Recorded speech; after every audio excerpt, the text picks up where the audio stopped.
À Maurice, le président Kailash Pouriag a donné sa démission ce vendredi 29 mai. Dans un communiqué, il affirme avoir conclu un accord avec le chef du gouvernement Anro Jugnot le 29 janvier 2015 qui prévoyait de mettre un terme à son mandat fin mai.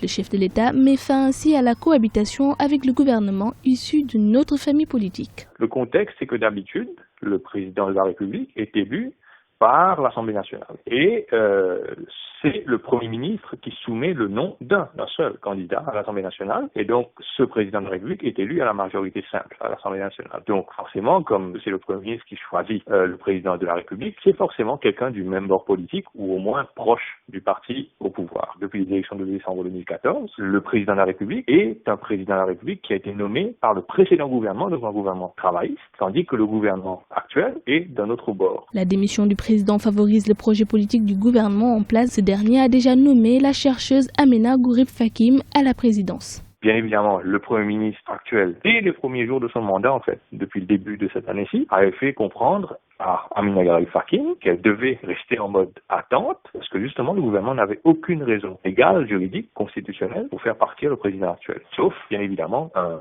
accord de gré à gré, un gentleman's agreement.